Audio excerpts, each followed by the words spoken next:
Quick video, guys, how to change the DPF pressure sensor on a Kia Sportage 2-litre CRDi D4HA. This is a 2013 plate. I'm going to be removing the pressure sensor and replacing it with a new one. So this is from Delphi. It's the part number just there if you need it. And the pressure sensor, remove your engine cover. DPF sensor is located just here, held on with this bolt, and you'll need to remove this electrical connector. And there's also two hoses. One is the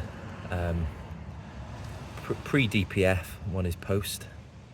I think this is pre, so I'll be using a DPF cleaner on that shortly, but you'll need a pair of pliers to remove those. 10mm.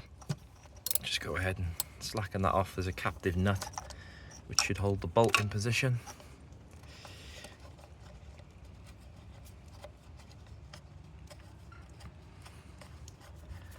There you go. So just put that somewhere safe, and then it comes off the bracket. And here you can see I'm gonna have to do this with two hands. You remove these tubes and then just replace the sensor.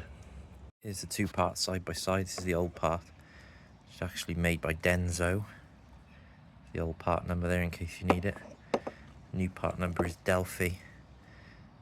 Got this off Autodoc. I think it was about £30 delivered.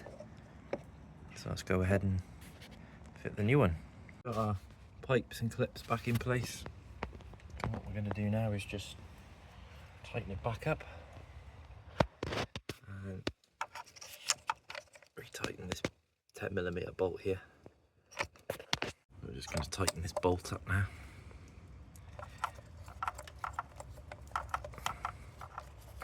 So as a reminder, guys, it's a 10mm.